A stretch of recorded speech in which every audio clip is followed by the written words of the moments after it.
हुजूर नबी पाक सल्लल्लाहु अलैहि वसल्लम ने फरमाया कि एक शख्स का जिक्र किया गया, या रसूल अल्लाह ये देखें ये कितना चुस्त है,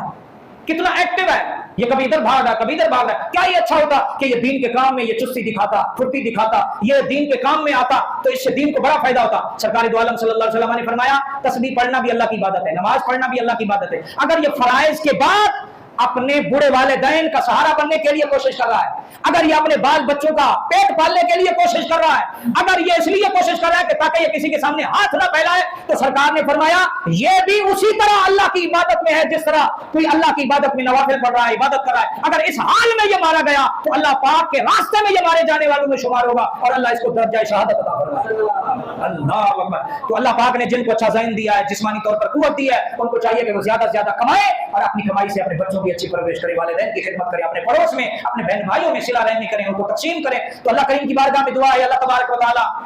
जो लोग भी जिस पेशे से वाबस्ता है अल्लाह पाक सबके रिज़्क में बरकत अता फरमाए और अल्लाह पाक सरकार की सारी उम्मत को सोना खुशहाल शानदार रिज़्क अता फरमाए। और जो मजदूर मजदूरी करते सारा दिन मेहनत करते हैं अल्लाह उनके गुनाहों की माफी उन्हें अता फरमाए। और मजदूरों से गुजारिश है, आप अल्लाह के दोस्त हैं, अगर साथ मजदूरी के नमाज का भी एहतमाम कर लें तो तुम्हारा रिज़्क भी अल्लाह पाक बरकत बना देगा और नमाज की बरकत से अल्लाह तुम्हें और भी कई जगहों से रिज़्क के असबाब पैदा